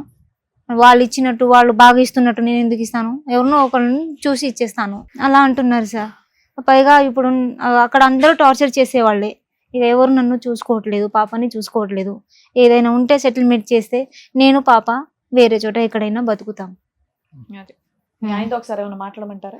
మాట్లాడండి మేడం. పర్వాలేదా? మీకేం ఇబ్బంది లేదు? నాకేం ఇబ్బంది లేదు మేడం. ఇక్కడికి వస్తున్నట్టు తెలుసా మీ ఇంట్లో వాళ్ళకి? అంటే నేను మా ఇంట్లో వాళ్ళకి ఎవరికి చెప్పలేదు, ఎందుకంటే రానియరు నన్ను ఇక్కడ దాకా. మీ ఆయనకి తెలుసా అమ్మా మీరు ఇక్కడ వస్తున్నట్టు? మా ఆయనకు కూడా తెలియదు. అమ్మా, ఇది ఎంత రిస్కో తెలుసా? మీ ఇద్దరు చేసేటటువంటి పని. ఈ రోజు మీ వెనకట్లు నేను రమ్య మేడం పోలీసుల్లాగా ఖమ్మం వరకు వస్తారు అనుకున్నారా? ఎల్లకాలం అక్కడ కూర్చుంటా అంటాడా? ఈ ఊరు పెద్దలు రోజు మొహాలు ఎందుకంటే అక్కడ బాధ నేను భరించలేకపోతున్నాను. ఏం బాధమ్మా? బాధ అంటే ఏంటో తెలుసా? కొంచెం అది నీకు ఆస్తి కావాలి అనే బాధ గురించి నువ్వు లేదు మాట్లాడుతున్నావు. సార్, నేను ఆస్తి కాదు సార్. కొంచెం అక్కడ ఉంటున్నా కూడా వాళ్ళ మనుషులు లెక్క మమ్మల్ని చూడట్లేదు. మరి అక్కడ ఎందుకు ఉండడం? పక్కకి వెళ్ళి పని చేసుకుంటూ నువ్వు నీ బిడ్డ హాయిగా ఉండొచ్చు కదా. ఇప్పుడు వరకు నీకు అతని దగ్గర నుంచి వచ్చినటువంటి ఆధారం సపోర్ట్ ఏమీ లేదు తల్లి. లేదు సార్. మరి దేని గురించి నువ్వు ప్రాధేయపడుతున్నావు? దేని గురించి అంటే వెంటబడుతున్నావు? అమ్మాయి కొంచెం ఫ్యూచర్ ఉంది కదా, ఏదైనా మీ న్యాయం ప్రకారంగా ఏదైనా ఇప్పిస్తే అది అలాంటప్పుడు కొంచెం తల్లి, పాపతో అలాంటప్పుడు నేను ఉషా గారు చెప్పి రావటం మంచిది. మనస్ఫూర్తిగా నేను చెప్తున్నాను, చెప్పి రావాలమ్మా. ఈ రోజు అది ఎక్కడికైనా వెళ్దామంటే నేను చంపిస్తాను అది ఇది అని మరి బెదిరిస్తున్నారు ఇప్పుడు ఎలా కదా. వచ్చారు అంత దూరం నుంచి ఇక్కడికి? అందుకని కొంచెం సపోర్ట్ ఉంటారని. ఇంత దూరం ఏమని చెప్పొచ్చారు మరి? అడుగుతారు కదా ఎక్కడికి వెళ్ళారని. మేడం లాస్ట్ లో మేము చెప్పిన తర్వాత మీకు అర్థం అవుతుంది ఆ, ఫోన్ చెయ్యాలా వద్దా అని డెసిషన్ తీసుకొని Decision చెప్పండి. తీసుకున్నప్పుడు మమ్మల్ని నమ్ముకొని వచ్చారు కదా, చేసుకో. ఫోన్ చేస్తే ఎంత డేంజర్ ఎక్స్ప్లెయిన్ చేస్తాము, ఫోన్ చేయకుండా లీగల్ గా ఎలా వెళ్ళాలి ఏంటి, ఉచితంగా ఎలా జరుగుతుందో ఎక్స్ప్లెయిన్ చేస్తాం. అంతే మేడం. ఓకేనా? చాలా బాగా Better. చెప్పారు మేడం, కరెక్ట్ గా చెప్పారు సార్ మేడం. మేడం ఇప్పుడు ఉష గారు కానీ వాళ్ళ బిడ్డ పరిస్థితి చూస్తుంటే నిజంగా చాలా బాధగా ఉంది. ఎందుకంటే ఇప్పుడు ఈ బిడ్డ వయసు అప్పుడు ఈవిడికి పెళ్లి చేశారు మేడం. అవును. సుమారుగా చూసుకుంటే కనుక ఈ బిడ్డ వయసు అప్పుడు, చదువుకునేటటువంటి ఈ వయసు అప్పుడు ఇంటి పరిస్థితి బాగాలేకో తాగి తిరిగేటటువంటి తండ్రో లేదంటే పట్టించుకున్న నలుగురు ఆడపిల్లమ్మ, అబ్బాయిలు ఎవరు లేరు మీకు. లేరు సార్. సో వీళ్ళు ఎవరు ఎప్పుడు ముందెళ్తే బెటర్, ఎవరు ఎప్పుడు ముందెళ్తే బెటర్ అనేటటువంటిది కాదు సార్. అతను కరెక్ట్గా అనుకున్నట్టుగానే మీ నాన్నగారిని అతను బుట్టలో వేశాడు. ఎవరు ఈ పెద్ద ఆయన వచ్చి, నీ భర్త ఎవరైతే వచ్చి ఆ గుడ్డి మాటలు అతను నమ్మాడు. నీకు చిన్న వయసు, నీకేమీ తెలియనటువంటి వయసు, తండ్రి చనిపోయాడు. ఉన్నా కూడా పెద్ద గొప్పగా ఏం జరుగుండేది కాదమ్మా, ఇంకా దగ్గరుండి పెళ్లి చేసి ఉండేవాడేమో అప్పుడంటే కనుక దగ్గర. ఇంకా ఈ మిగతా ఆడపిల్లలు కాబట్టి ఎవరి జీవితాలు వాళ్ళు చూసుకున్నారు. చెల్లమ్మ ఏమో వచ్చి తన జీవితం చిన్నపిల్ల కాబట్టి ఆ అమ్మాయి గురించి మాట్లాడటానికి ఏం లేదు. అండ్ నేను చెప్పేది ఏంటంటే ఉషా, మొదటి నుంచే ఒక వేర్లు లేనటువంటి ఒక మొక్క ఇది, పునాది లేనటువంటి ఒక ఇల్లు ఇది. అవును సార్. అంటే ఇది ఎప్పుడైనా కూడా పేకమాయలాగా కూలిపోవలసింది. ఈరోజు అంతవరకు నిజమే, అంతవరకు మనందరికీ అర్థమయ్యేటటువంటి ఒక వాస్తవ గాథ. ఈరోజు ఏంటి, అరే ఇదేంటి 16 సంవత్సరాల అమ్మాయికి 30 సంవత్సరాల వ్యక్తినిచ్చి చేయటం ఏంటి, అతను అది ఉంది ఇది ఉంది అని చెప్పి ఒక మూల నీళ్ళని పడేసి ఆడపిల్ల గురించే పెళ్లి, నాకు అది కూడా నేను నమ్మనమ్మా. ఆడపిల్ల గురించి పెళ్లి చేసుకున్నాడు అనే మాట కూడా నమ్మను. ఆ మాటతో ఏంటంటే ఆ సాకుతో ప్రపంచాన్ని నమ్మించే దాని గురించి అతనికి ఉండేటటువంటి విచ్చలవిడితనం, అంటే ఏదైతే ఇప్పుడు నా తర్వాత ఇంకో ఆమె కూడా ఎంటర్ అయింది, నన్ను ఆ ఇంకో ఆమెను కూడా మొదట ఆవిడని ఎంటర్టైన్ చేస్తున్నాను అంటున్నావు చూడు. సో ఇది లోకానికి, ప్రపంచానికి, కుటుంబానికి చెప్పేటటువంటి కబుర్లే కానీ ఇవేమీ వాస్తవంగా ఒక ఆడపిల్ల గురించి పెళ్లి చేసుకున్నాను అనేటటువంటి కాకమ్మ కబుర్లు నమ్మేదానికి ఈ వేదిక లేదు, ఎవరూ నమ్మరు కూడా. అయితే ఇప్పుడు ఇక్కడ చిన్న కిటుకు నేను చెప్తాను. ఇందాక నుంచి నువ్వు ఇక్కడ కూర్చున్న కాడి నుంచి అసలు నాకు మనసు బాగా, అంటే నాకేమనిపిస్తుంది అంటే, ఎవరున్నారు నువ్వు ఈరోజు తలుపు తీసిన కూతురుతో పాటు బయటికి వెళ్తే ఇద్దరు ఆడపిల్లలు ఈ సమాజంలో ఎలా బతకగలరు, ఏం చేసి బతకగలరు మీరు? అంటే ఒకప్పుడు నీ ఫ్యామిలీ సపోర్ట్ ఉందనుకోండి అమ్మ. ఇందాక ఒక మాట అడిగాము, అమ్మ హాస్పిటల్లో నువ్వు మా ఆయన రాలేదు అని అన్నావు. మీ ఆయన ఇప్పుడు రాలేదు, అప్పుడు రాలేదు, ఎప్పుడూ రాడు. అతని యొక్క వ్యక్తిత్వం మీకు పట్టుమని ఒక ముద్ద అన్నం తినిపించడు, ఒక గుడ్డ కొనివ్వడు, పిల్లకి ఫీజు కట్టినటువంటి వ్యక్తి హాస్పిటల్కి వచ్చి నేను ఓదారుస్తాడని నేనైతే అనుకోవట్లేదు. సరే ఐఓసి ప్రకారం, ఎల్ఓసి ప్రకారం నీకు అయ్యింది, గాల్ బ్లాడర్ సర్జరీ కాస్త అయ్యింది. బిడ్డ వచ్చి ఇక్కడ కూర్చుని ఏమంటుందంటే, మా అమ్మ పరిస్థితి బాగాలేదు, ఎంతకాలం పనిచేస్తుందో తెలియదండి, ఇటువంటి పరిస్థితుల్లో నా భవిష్యత్తు ఏంటి, మా అమ్మ భవిష్యత్తు ఏంటి అని అడుగుతుంది. ఇప్పుడు వరకు ఒక ప్రయాణం అనేది నడిచిందమ్మా, మీది మీ బిడ్డది. ఓకే, ఎక్కడో ఆ అమ్మాయి చదువుకుంటుంది, దేవుడి దయ వల్ల చదువుకుంటుంది, మిషనరీ స్కూల్లో ఎక్కడో 16,000 సంవత్సరంతో అక్కడ అయిపోతుంది. అది నీకు పెట్టే కెపాసిటీ ఉంది. నీకు కూడా ఇప్పుడు ప్రాణాంతకమైనటువంటి జబ్బు ఏమీ లేదమ్మా. నీకు ఫిట్స్ వచ్చి 2 years బ్యాక్ అయ్యింది, ఫిట్స్ క్లియర్ అయ్యింది, కోమాలోంచి బయటకు వచ్చేసావు. 2 years పాటు ఏ మందులో అక్కర్లేదన్నావు. గాల్ బ్లాడర్లో ఒక స్టోన్ అనేటటువంటిది ఒక మామూలు సర్జరీ, అంటే నాకు తెలిసినంత వరకు అది తీసేశారు. ఇక్కడ కావాల్సింది ఏంటంటే తెలుసా, మనోధైర్యం అనేటటువంటిది కావాలి. ఇక్కడ మీరు దేని గురించి పోరాడుతున్నారో నాకు తెలియదు. ఓకే, ఆస్తి గురించి పోరాడుతున్నారు, మాకు కావాల్సినటువంటి డబ్బుల గురించి పోరాడుతున్నారంటే అది ఏ విధంగా ముందుకెళ్ళాలి అనేది రమ్య మేడం చెప్తారు. కానీ నేను ఇక్కడ మాట్లాడేటటువంటిది ఏంటంటే, ఈరోజు ఇక్కడికి వచ్చి కూర్చున్నారు, చాలా రిస్క్ అనమాట. మీరు మాస్క్ తీసేసి కూర్చున్నా అన్నటువంటి వాళ్ళని మేము ఏమన్నా అంటే వద్దులేండి, పిచ్చాగిచ్చా మీకు మాస్క్ పెట్టుకోండి, మీ మొహం ఎవరికి చూపెట్టక్కర్లేదు అన్నారు. ఈరోజు ప్లస్ మీరేమంటున్నారు, బయటకి అడుగు పెడితేనే చంపేస్తాడండి మా ఆయన, చెప్పా పెట్టకుండా బయటకు వస్తేనంటే అనేటటువంటి మీరు ఈరోజు ఖమ్మం నుంచి హైదరాబాద్ వచ్చేసి ఈ స్టూడియోలో ఇక్కడ కూర్చున్నారు. అంటే నార్మల్గా ఒక 10-20% రిస్క్ ఉండేటటువంటి మీ జీవితాలని మీరిద్దరూ కూడా 100% రిస్క్లోకి తీసుకెళ్ళిపోతున్నారు. అది కూడా మా వేదికను నమ్ముకుని వచ్చి. మేమేమి ఇక్కడ పోలీసింగ్ చేయలేము, ఇక్కడ సెక్యూరిటీ గార్డ్ లాగా మీకు ఆ పాత్ర నిర్వర్తించలేము. మమ్మల్ని మేము ఇక్కడ ఉండేటటువంటి స్థానం ఏంటంటే ఒక దారి దిశ చెప్పటం గురించే మేము ఉన్నామే కానీ ఎల్లకాలం మీకు సెక్యూరిటీగా ఇచ్చేటటువంటి వ్యక్తులం మేము కావు. 10-12 మంది సాక్షి సంతకాలు పెట్టినటువంటి ఆ పేపర్నే మీ భర్త గౌరవించలేదు ఈరోజు. ఎవరైతే కనుక అక్కడ పెద్ద మనుషులుగా వ్యవహరించి వాళ్ళని అడిగేటటువంటి నాదుడే లేదు, దిక్కే లేదు. ఈరోజు ఇక్కడికి వస్తున్నారు అని చెప్తే కనుక ఏదో అంటారు చూడండి, పెన్నం మించి పొయ్యిలో పెట్టినట్టు అవుతుంది మీ పరిస్థితి. ఇందాక నేను ఇంకో మాట కూడా అన్నాను, పుట్టింటికి సంబంధించినటువంటి సపోర్ట్ ఉంటే కనుక ఈరోజు మీరిద్దరు కాలర్ ఎగరేసుకుని వెళ్ళి నిలదీయచ్చు ఆ మనిషిని, ఏంటి వ్యవహారం, ఏంటి నడుస్తుందని చెప్పి. మీరు 16 సంవత్సరాల పాటు 17 సంవత్సరాల పాటు మీరు గొంతు విప్పకుండా ఎందుకు మాట్లాడారు అంటే కనుక మీకు ఆల్టర్నేటివ్ సోర్స్ ఆఫ్ లివింగ్, వేరే చోటకి వెళ్ళి ఉండేటటువంటి పరిస్థితి, ఒక సామాజిక పరమైనటువంటి సెక్యూరిటీ, ఒక గొడుగు పెట్టేటటువంటి ఒక నాదుడు లేకపోవటం వల్ల ఈ 16 సంవత్సరాలు, అంతే కదమ్మా. ఈ 16 సంవత్సరాల పాటు ఎందుకమ్మా గొంతులో ఉండేటటువంటి భావాన్ని మింగేసి ఉన్నారు. కానీ దాని ప్రతిఫలంగా మీకు ఒకటి వచ్చింది. ఏమొచ్చింది? ఒక ఆడపిల్లకు ఒక తండ్రి ఉన్నాడు, ఓకే, ఆవిడకు ఒక భర్త ఉన్నాడు చెప్తున్నాను. అలా కాకుండా సార్ ఇతను రూపాయి పెట్టడు, బట్ట కొనేవాడు, ఒక గూడు అనేది ఇచ్చాడు, తాగొచ్చి హింస పెడతాడు, నానా చివాట్లు పెడుతున్నాడు, మాకు ప్రాణభయం ఉంది, ఎక్కడికి వెళ్ళి బతకాలో లేదు అంటే కనుక ఈ క్షణాన్న మిమ్మల్ని సమర్థిస్తూ అతనితో మాట్లాడి, ఏమయ్యా ఏం చేస్తున్నావు, నీ మీద ఏ కేసులు పెట్టాలి అనేటటువంటి విధంగా అతను భయపెట్టి బెదిరించో ఇంకో మాట చేసి ఉండేవారు. కానీ ఈరోజు మీరు కుక్కిన పెయిన్ లాగా అక్కడ పడి ఉండటం వల్ల దీన్ని నేను యూజువల్గా సమర్థించనమ్మా. కానీ ఈరోజు మీ ఇద్దరు యొక్క భవిష్యత్తు దృష్ట్యా ఆలోచించి ఈ ఒడ్డు బాగాలేదు అని అంటున్నారు. ఈ చెరువు దాటిన తర్వాత ఆ ఒడ్డు ఎలా ఉందో మీకు తెలుసా? ఈరోజు ఇక్కడ వచ్చి కూర్చున్నారు, ఎవరి గురించి అక్కడికి వెళ్ళి కూర్చున్నారు, you don't come in to my house, get out అని అన్నాడు అనుకోండి మీ భర్త, ఎక్కడికి వెళ్తారమ్మా మీరు ఈ రాత్రి? ఎంత రిస్కో తెలుసా? అంటే మీరు చిన్న గోటుతో పోయేటటువంటి దానికి గొడ్డలతో తీసుకొచ్చేటటువంటి పరిస్థితికి తెచ్చుకున్నారు. కాబట్టి ఇక్కడ నాకు ప్రత్యక్షంగా కనిపించేది ఏంటో తెలుసా? ఈరోజు ఇందాక ఒక అమ్మాయిని అడిగాను, అమ్మ నువ్వు చదువుకున్న అమ్మాయి అమ్మ 10th grade వరకు 15 years నీకు, మీ అమ్మాయి తెలివి తక్కువగా తెలుసో తెలియక ఇక్కడికి వచ్చి కూర్చుంది, మానసికంగా కూడా మీ అమ్మ పరిస్థితి బాగాలేనట్టుంది, ఏ ఉద్దేశంతో మీరు తీసుకొచ్చారంటే కనుక మాకు న్యాయం కావాలి అంటున్నారు. ఏ న్యాయం కావాలి? ఎటువంటి న్యాయం కావాలి? న్యాయం నుంచి అన్యాయం పొజిషన్ నుంచి, సెక్యూరిటీ నుంచి ఇన్సెక్యూరిటీ పొజిషన్ నుంచి, తెలిసిన ప్రపంచం నుంచి తెలియని ప్రపంచంలోకి మీరు వెళ్ళిపోతున్నారు. ఈరోజు ఫైట్ చేద్దాం, పోరాడదాం, ఆస్తి గురించి పోరాడదాం, మానసిక పరమైనటువంటి ప్రశాంతత గురించి పోరాడదాం. కానీ ఇలా రావటం వల్ల ఏమవుతుందంటే మీరు ఇంకా మేము ఇది డిస్క్లోజ్ చేయట్లేదు, మీ పేర్లు కానీ ఇవన్నీ డిస్క్లోజ్ చేయకుండా అది కట్ చేసి కన్సీల్ చేసేటటువంటి ప్రయత్నం ఎందుకు చేస్తున్నారంటే కనుక ఇంకా వెనక్కి వెళ్ళిన తర్వాత మీ పరిస్థితి జటిలం అవ్వకూడదు. ఈరోజు మీ భర్త అంటాడు, మీ అమ్మాయి తండ్రి అంటాడు, get out, I'm not going to take care of you. మీకేమి అంటే కేర్ అంటే కనుక మీ ఉద్దేశంలో ఏంటంటే తిండి అది అలాగే ఇవ్వట్లేదు, అసలు ఆ గూడు కూడా లేదు, మీరు రోడ్డు మీద వెళ్ళి బతకండి అని అంటాడు. చెప్తున్నానమ్మా, ఆ పరిస్థితిని ఒక్కసారి కళ్ళు మూసుకుని ఊహించుకోండి, తట్టుకోలేరు మీరిద్దరు. అది సార్ ఆ గూడు కూడా మా మరిది గారిది, అది ఆయన కూడా నేను షాప్ పెట్టాలి, ఇంట్లో నుంచి బయటికి వెళ్ళు అంటున్నారు. అమ్మ మరిది గారిదైనా ఎవరిదైనా మీ హస్బెండ్ యొక్క పర్మిషన్ ఉంటేనే మీరు అక్కడ ఉంటున్నారుగా. ఈరోజు మీ హస్బెండ్కి ఇంకా కోపం వచ్చి ఆ గూడు కూడా లేదు అని చెప్పి మరిది గారితో చెప్పి మిమ్మల్ని బయట పంపిస్తే అది నేను ఒక్కసారి ఊహించుకోమంటున్నాను. అతనితో ఇంకా శత్రుత్వం పెంచుకునేటటువంటి పరిస్థితిని తెచ్చుకోవద్దు.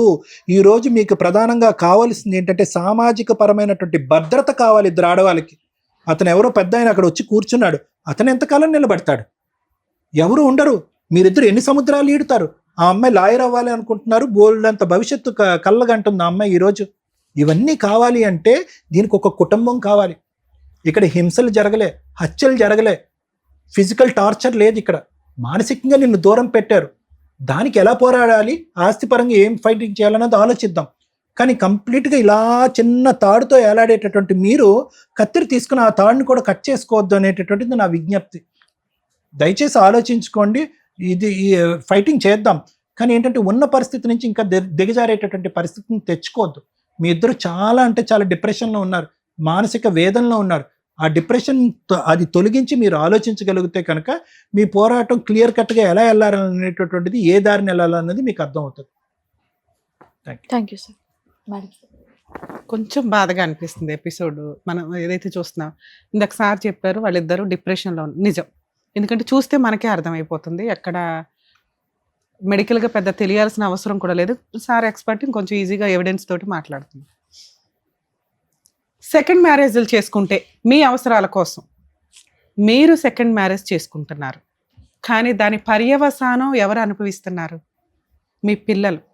ఈ రోజున ఒక 15 ఏళ్ల పిల్ల వచ్చి ఆవిడ బాధపడుతున్న విధానం ఎలా ఉందంటే, వాళ్ళమ్మ 15 ఏళ్ళు 16 ఏళ్ల నుంచి పడిన బాధని ఆ అమ్మాయి ఒక్కతే ఎక్స్ప్రెస్ చేస్తుంది. అంటే పిల్లలు ఇక్కడ టాయ్ అయిపోతున్నారు. ఒకవేళ భర్తతో ఈవిడ విడిపోయిందే అనుకోండి, తండ్రి పేరు కూడా పెట్టని కేసులు చాలా మందికి ఉంటున్నాయి. నాకు తండ్రి పేరు కావాలండి ఎలా అని 15 ఏళ్ల తర్వాత 20 ఏళ్ల తర్వాత అడుగుతున్న వాళ్ళు ఉన్నారు. అంటే ఒక స్త్రీ కానీ ఒక పురుషుడు కానీ ఇలాంటి ఒక రిలేషన్ పెట్టుకునేటప్పుడు ప్రెగ్నెన్సీలు వస్తే నిజంగా నరకం పడుతున్నది వాళ్ళకి పుట్టిన పిల్లలు. ప్రాపర్ లీగల్ మ్యారేజ్ లేదు, చట్టం మనకేం పెద్ద ఫెసిలిటీస్ ఇవ్వదు. 2 పుట్టిన పిల్లలకి ఫస్ట్ భార్య పిల్లలు కానీ ఫస్ట్ భార్య కానీ విలన్స్ లాగా చూస్తూ ఉంటారు. అది ఎంత ఇన్సెక్యూర్డ్ పడతారో తెలుసా ఆ పిల్లలు. సెకండ్ భార్యకు సంబంధించిన పిల్లలు కానీ సెకండ్ భార్య కానీ, ఎందుకమ్మా మీ అవసరాల కోసం మీరు సెకండ్ పెళ్ళిళ్ళు చేసేసుకొని ఆ రోజుకి మీ కంఫర్ట్ జోన్. ఈ కేసే మనం ఎగ్జాంపుల్గా తీసుకుంటే తండ్రి ప్రాపర్గా లేరు, తల్లి ప్రాపర్గా లేదు, ఉన్నదంతా ఇంటి నిండా ఆడపిల్లలు. వాళ్ళు కూడా బాగానే సెటిల్ అయ్యి ఒక స్టేజ్కి వెళ్ళొచ్చు. అందరూ అమాయకులే, నాకు తెలిసినంత వరకు అందరూ అమాయకులే. ఆ అమాయకత్వంలో వాళ్ళకి ఆ రోజున ఉన్న అవసరం అవకాశం ఏంటి? ఫలానా మ్యారేజ్ అయిపోయి 2 పిల్లలు ఉన్న వ్యక్తి నేను చేసుకుంటానమ్మా, నిన్ను చూసుకోగలను తప్ప నీకు నా ఫస్ట్ భార్యకి ఇచ్చినంత సింహాసనం ఇవ్వను అనే చెప్పారు. చేసుకునేటప్పుడు ఈ కేసులో అలా చెప్పాడు. 2వ కేసులో కానీ 3వ కేసులో కానీ 100వ కేసులో కానీ ఏం జరిగిద్దంటే ఇంతే. ఆ టైంకి మోహం, ప్రేమ, అవసరం, అవకాశం, సెకండ్ మ్యారేజ్లు చేసుకోవడానికి రీజన్స్, మోసం, లవ్ ఇవన్నీ యాడ్ అవుతుంటాయి. సెకండ్ మ్యారేజ్ చేసుకున్న అమ్మాయి ముందే డెసిషన్ తీసుకోండి. జెంట్స్ ఇలాంటి కేసుల్లో యూజ్ అండ్ త్రో లాగానే ఉంటే నా లైఫ్ ఏంటి? అన్ని కేసులు ఇప్పుడు మనం కొంతమందిని చూస్తున్నాం, చక్కగా వచ్చి వీడియోలు చేసుకుంటూ వెళ్తూ ఆదర్శ దంపతులా తిరిగే అంత స్టోరీ అందరికీ ఉండదు. ఎందుకంటే ఇక్కడ ఎప్పుడు కూడా ఒక రిలేషన్ని డామినేట్ చేసేది ఫైనాన్స్, డబ్బు. ఈ రోజు వీళ్ళ దగ్గర అంత డబ్బు ఉంటే ఈవిడ రోజు ఇక్కడికి వచ్చి కూర్చునేదే కాదు. ఆయన దగ్గర అంత డబ్బు ఉంటే ఆవిడకి ఇవ్వాల్సినంత ఫస్ట్ భార్యకి ఇచ్చేవాడు, 2వ భార్యకి ఇవ్వాల్సినంత 2వ భార్యకి ఇచ్చేవాడు. ఎక్కడన్నా ఒక జీవితాన్ని మాట్లాడించేది డబ్బు మాత్రమే. ఒక కష్టాన్ని ఉంచాలా తీసేయాలని డిసైడ్ చేసేది డబ్బు మాత్రమే. డబ్బు సంపాదించడం నిజాయితీగా అలా అని కష్టపడితే ఇన్ని సమస్యలు రావు. ఏ సమస్యన ఫట్ వెళ్ళిపోద్ది అట్లా. అవి కరెక్ట్గా చేసుకోకుండా పిల్లని అట్లా మోటివేట్ చేసే విధానం లేకుండా ఈవిడేం అనలేను నేను, ఎందుకంటే అమాయకురాలు, అంత నాలెడ్జ్ లేదు. కానీ మిగతాయి బాగానే మాట్లాడుతుంది. ఆవిడకి ఉన్న నాలెడ్జ్లో పెళ్లి చేసుకున్నాడు భర్తే చూసుకోవాలి, భర్తే ఆస్తిలో వాటా ఇవ్వాలి, వాళ్ళు ఎట్లా వారసులో నా కూతురు కూడా అలాగే వారసురాలు కదా అని. ఇక్కడ మీకు డౌట్ రావచ్చు, సెకండ్ వైఫ్ పిల్లలు లీగల్ వారసులు కాదా? ఎక్స్ప్లెయిన్ చేస్తా. సెకండ్ భార్యకి వారసత్వ ఆస్తుల్లో ఎటువంటి వాటా రాదు. ఫస్ట్ భార్యకు కూడా వారసత్వ ఆస్తిలో వాటాలు రావు. ఫస్ట్ భార్య పిల్లలకి సెకండ్ భార్య పిల్లలకి వారసత్వ వాటా షేర్ వస్తుంది. మరి యాన్సిస్టర్స్ ప్రాపర్టీ ఎక్కడి నుంచి వచ్చింది? ఇక్కడ మామగారు బతికే ఉన్నారు, ఆయన సెల్ఫ్ ఎక్వైర్డ్ ప్రాపర్టీ. ఆయనకు 2.5 ఎకరాలు ఉన్నాయి. 2.5 ఎకరాలు ఎవరికి ఇవ్వాలి అనేది ఆయన ఇష్టం. ఆయన ఫస్ట్ భార్యకి అంటే కొడుకు యొక్క ఫస్ట్ భార్యకి 2 ఎకరాల 10 గుంటాస్ రాశారు, అంటే 2.5 రాశారు. ఒక పావు ఎకర ఏదైతే ఉందో పావు ఎకర 10 గుంటాస్ సెకండ్ వైఫ్ వల్ల పాపకి రాశారు. ఇందులో ఇక పాప పెళ్లి ఖర్చులు కానీ పాప చదువులు కానీ వీళ్ళ మెయింటెనెన్స్ కానీ వాళ్ళే చూసుకుంటామని ఈవిడికి ఫుల్ అండ్ ఫైనల్ సెటిల్మెంట్ కింద, ఫుల్ అండ్ ఫైనల్ కాదులేండి, ఈవిడ పెట్టిన పంచాయతీకి పెద్ద మనుషులు కానీ వాళ్ళు ఒప్పుకున్నది కానీ ఈవిడికి ఒక 2 గదులు ఇల్లు ఒకటి కట్టించి ఇస్తాం ఉండడానికి అని. సో మెయింటెనెన్స్ నడుస్తుంది, పిల్ల పెళ్లి నడుస్తుంది, ఆస్తిలో పిల్లకి ఒక 10 గుంట్లు ఈవిడికి. ఇంతేనా మేడం నాకు చట్ట ప్రకారం వచ్చేది అంటే? ఇది ఇందాక మీరు ఒక మాట అన్నారు, మేడం నేను ఇక్కడికి వస్తే లేదా ఎక్కడికన్నా వెళ్తే కేసులు వేసుకోవచ్చు కదమ్మా అంటే మీరు అన్నారు చంపేస్తాడు మేడం ఎక్కడికి వెళ్ళినా అని. ఇంత పెద్ద పంచాయతీ పెట్టి నోరు మూసుకొని మీకు ఒక అగ్రిమెంట్ రాసిస్తే చంపేసేది ఎక్కడ? అలా చంపే ఉద్దేశం ఉంటే అగ్రిమెంటే రాయడు. అలా వెనకబడి హింసించే వాళ్ళైతే పెద్ద మనుషులు పంచాయతీగా కూర్చోరు. ఎందుకంటే నీ వెనకాల ఎవరు లేరు, నిన్నేమైనా చేయొచ్చు. కానీ నువ్వు పెద్ద మనుషులు బతులాడావో ఏదో కూర్చోబెట్టావు, వాళ్ళు వచ్చారు నీకు ఇది రాసిచ్చారు అంటే వాళ్ళు సొసైటీకి కొంత భయపడే వ్యక్తులు. నీకు మోసం చేశామనేది వాళ్ళకి అర్థమవుతుంది. 2, ఇది ఒక ఆయుధం క్రియేట్ చేసావు చూసావా, సూపర్. నువ్వు చేసిన పని ఏంటంటే నువ్వు ధైర్యశాలివి అని నాకు ఎక్కడ అనిపించిందంటే నువ్వు ఇది రాయించగలిగావు. ఆయన నిన్ను చంపే అంత సీన్ లేదని నాకు ఎక్కడ అనిపించిందంటే మీరు ఒక 10 మంది 15 మందిని కూర్చోబెట్టి రాయించగలిగారు. ఇక్కడ నేను రిక్వెస్ట్ చేసేది ఈ ప్రాబ్లం నీది, నీ కూతురుది కాదు. పిల్లని నీ జంజాటంలోకి లాగమాకు. సూపర్ పిల్ల, 5 ఏళ్ల నుంచి మీరేంటో మీ కుటుంబం ఏంటో అమ్మాయికి తెలియనే తెలియదు. గవర్నమెంట్ నుంచో లేకపోతే మిషనరీ నుంచో ఆ అమ్మాయికి మీరు నామినల్ ఫీజు కడుతున్నారు, ఓ 16,000. రెండోది ఆ అమ్మాయి చదువుకుంటుంది. ఈ జంజాటం, ఈ తొక్కులో 10 గుంటల కోసం 5 గుంటల కోసం మీరు ఆ పిల్లని ఇక్కడికి వచ్చి సింపతి గెయిన్ చేయించకండి. ఎందుకంటే అమ్మ కష్టపడుతుందనే బాధ ఉంది చూసారా, గుండెల్లోంచి వస్తుంది ఆ పిల్లకి. అమ్మ కష్టపడుతుంది, వాళ్ళు వీళ్ళు చూసేది నేను చూడాలా అని ఇంకొక 5 ఏళ్ళు అయితే పిల్ల లైన్లోకి వచ్చేస్తుంది. అలా నువ్వు భద్రకాళిలాగా పిల్లని పెంచాలి నాన్న, అర్థమవుతుందా? ఇది నా రిక్వెస్ట్. ఎందుకంటే పిల్లకి నీ తలనొప్పి చెప్పకు, ఏమీ లేదు. నువ్వు 6 ఏళ్ల నుంచి 10 ఏళ్ల నుంచి పోరాడుతున్న తలనొప్పి ఏదైతే ఉందో ఏమీ చేయలే, అవునా? నిన్ను నువ్వు పోషించుకుంటున్నావు, పిల్లను పోషించుకుంటున్నావు, ఉన్నంతలో పంచాయతీలు పెడుతున్నావు, ఇంతే. పిల్ల చదువుకుంటుంది, కంప్లీట్ చేస్తుంది. చదువుకు కావాల్సిన హెల్ప్ ఏం చెయ్యాలి అనేది మీరు ఇంకెప్పుడైనా మాట్లాడితే దానికి మేమేమన్నా ఫైనాన్షియల్ గా సపోర్ట్ చేయించగలమని ఒక ఎపిసోడ్ చేయగలుగుతాం తప్ప అక్కడ ఉంటున్నాము. ఇక్కడ నుంచి వద్దు. ఒక నిమిషం, నువ్వు అడిగిన 4 పాయింట్స్ నేను చెప్తా. పాపని ఈ ప్రాబ్లం నుంచి క్లియర్ చేయండి. అమ్మాయికి ఈ కేసుకి సంబంధమే లేదు. ఇంకెక్కడా కూడా పిల్ల కూర్చొని మాట్లాడొద్దు. సరే పిల్లకి రావాల్సిన హక్కులు వచ్చేస్తాయి. సరే. రెండోది, ఆ ఇంట్లో మా మరిది ఇల్లండి, నన్ను ఉంచారు, ఎప్పుడన్నా నన్ను బయటకు తోసేయొచ్చు అని. ఆళ్ళు తోసేమనేది ఏంటి, అక్కడ నీకు ప్రశాంతంగానే లేదు, నీకు హాయిగానే లేదు, నరకం కనిపిస్తుంది నీకు ఆ ఇంట్లో. ఎందుకంటే నువ్వు హాస్పిటల్కి వెళ్ళినా ఎవడో అక్కడ సరౌండింగ్ లో లేరు, తిప్పి కొడుతూ ఒక గది ఉండి ఉంటుంది, అంతకంటే పెద్ద నీకేం యంత్రభవనం కూడా ఇచ్చి ఉండరు. ఆ అంతోటి గది నీకు 300 500 వాటర్ కూడా లేవు, వాటర్ కూడా మోసుకురావాలి. అదే నాన్న చెప్తా, నొప్పితో నేను గాలి బాటం నొప్పితో తట్టుకోలేక ఆపరేషన్ డిప్రెషన్ కేసు. నాన్న ఒక్క నిమిషం వినండి. అంటే మీకు ఎంత న్యాయం చేయగలగమో 100% చెప్తాం. ఒక్కొక్క ప్రాబ్లమ్ నువ్వు క్లియర్ చేసుకుంటూ వెళ్తుంటే ఓహో నేను ఈ డెసిషన్ తీసుకోవాలనేది మీకు అర్థం అవుతుందని నా రిక్వెస్ట్. నేను తింటున్నాను కాబట్టి ఆయనకి ఏమి అనిపించట్లేదు కదా. వినండి నాన్న, మీరు ఆల్రెడీ 10 ఏళ్ల నుంచి 15 ఏళ్ల నుంచి మీరే తింటున్నారు. మీకు ఆయన ఇచ్చింది ఒక 500-1000 రూపాయల షెల్టర్, అది అక్కడ మనకు అవసరం కూడా లేదు. వాళ్ళు వెళ్ళిపోమనేది ఏంటి, ఏంట్రా నువ్వు నాకు ఇదేనా ఇచ్చేది, నేను అంతూ తేలుస్తాను పదా అని మీరు లీగల్ గా యువతలకు రావాలి. మీరు ఇది రాయించుకునేవారు. ఎందుకంటే ఆ షెల్టర్ నీకు ఇంపార్టెంటే కాదు, ఉండగలిగినంత ఉండు, ఎప్పటిదాకా ఇది సెటిల్మెంట్ అయ్యేదాకా. మేడం మీరు కొంచెం ఏడుపు ఆపితే నేను చెప్పేది మీకు గుర్తుంటదేమో అని నా ఆశ. అదే పిల్లకి నేర్పిస్తున్నావు నాన్న. నీ కష్టం, నీ జీవితం ఆ పిల్లకి నేర్పించకండి. అంటే అందరూ టార్చర్ చేసేవాళ్ళు. ఎందుకమ్మా ఉండటం నీ మేడం మిమ్మల్ని ఎవ్వరూ టార్చర్ చెయ్యట్లా. మీ దృష్టిలో టార్చర్ ఏంటి అంటే మిమ్మల్ని పట్టించుకోకపోవడం, మిమ్మల్ని వచ్చి ఎవరో కొట్టట్లేదు. అమ్మ మీరు సెకండ్ వైఫ్ అమ్మ, మీకు ఎందుకు ఇంపార్టెన్స్ ఇస్తారు, ఇవ్వరు. మీకు అదే చెప్తున్నాను నేను, ఇవ్వరు. నువ్వు ఆ గొయ్య తరపుని నువ్వు ఎత్తుకొని నువ్వు వెళ్ళి నువ్వు కూర్చున్నావు. కరెక్టే మేడం. మాట్లాడు, ఇంకేం మాట్లాడదా కూలం. పెళ్లి చేసేసుకొని అర్జెంట్ గా ఆ జంజాటంలోకి పిల్లలు నాకు వచ్చి సింపతిగా ఏం చేయాలంటే ఎట్లా అమ్మా? మీ హక్కులు ఏంటో మీకు తెలియవా? నీకు చిల్లిగా వరాదు పగపోతల. ఆయన చట్ట ప్రకారం మీతో సహజీవనం ఆయన సెకండ్ వైఫ్ అని ఒప్పుకున్నాడు ఈ అగ్రిమెంట్ లో. ఇదే పెద్ద శాసనం. ఓకే, నీకు కావాల్సింది ఏంటి? ఆ ఇంట్లో ఉండడమా ఉండకపోవడమా నీ ఇష్టం అమ్మా. వాళ్ళు తరిమేయాల్సిన అవసరమే లేదు, వాటర్ లేదు, ఏమీ లేదు, అక్కడే ఉండాలనుకోలేదు. 2 నెలల నుంచి మీ అమ్మ వాళ్ళ ఇంట్లో ఉంటున్నావు, నీ తిండి నువ్వు తింటున్నావు, నీ కాళ్ళ మీద నువ్వు ఉంటున్నావు. ఆయన వెయ్యకపోయినా ఇప్పటికిప్పుడు నువ్వు రోడ్డు మీద పడిపోయే సీన్ అయితే లేదు. సో ఇప్పుడు నువ్వు చేయాల్సిన పని ఏంటి? అన్నీ నేను చూసుకుంటున్నా, ఎందుకు ప్రశాంతంగా వదిలేయాలి? ఇవి వసూలు చేయటం ఎట్లాగా? ఇది ఈ స్టేజ్ మీదకి మీరు వచ్చారు. ఇక్కడ మేమేమంటున్నా అంటే సార్ కానీ మేము కానీ బాధపడింది ఎందాక, అరే ఆ ఇంట్లో నుంచి తరిమేస్తే ఎట్లాగా అని. ముందు అది ఆల్టర్నేట్ చూసుకో. ఆ ఇంట్లో నుంచి తరిమేసినా పర్వాలేదండి, నేను ధైర్యంగా లీగల్ గానే వెళ్ళాలనుకుంటున్నాను, కానీ నాకు లీగల్ సపోర్ట్ తెలియదు, ఎవరి దగ్గరికి వెళ్ళాలో తెలియదు, అడ్వకేట్ల ఫీజులు పెట్టుకోలేను, నాకు ఇది ఇంప్లిమెంట్ చేయించండి అని నువ్వు అడుగుతున్నావు. ఓకేనా? దానికి నేను చెప్తాను. ఇప్పుడు నీకుండే హక్కులు, పాప ఆల్రెడీ ఇంకా మైనరు, నీకు అమ్మాయికి మెయింటెనెన్స్ కావాలని పిటిషన్ ఫైల్ చేసుకోవచ్చు. ఒకటే కేసు చెప్తున్నాను నేను, అన్నీ చెప్పను. డొమెస్టిక్ వైలెన్స్ కేసు అంటారు. దాంట్లో పాపకి నీకు మెయింటెనెన్స్ కేసు వేయొచ్చు, ఇది ఇంప్లిమెంట్ చేయమని అడగొచ్చు. ఓకే, ఇది అడ్మిట్ అయిపోయిన ఫ్యాక్ట్. కోర్టే నీకు రిజిస్ట్రేషన్కి సంబంధించిన ఆర్డర్స్ అన్నీ ఇస్తుంది ఈ కేసులో. మరి నేను ఆ లాయర్ని పెట్టుకోలేను మేడం, మరి అట్లాగా ఖమ్మం నేను అక్కడ దాకా వచ్చి చేయలేను. మా టీంకి సంబంధించిన ఒక నెంబర్ నీకు ఫార్వర్డ్ చేస్తా.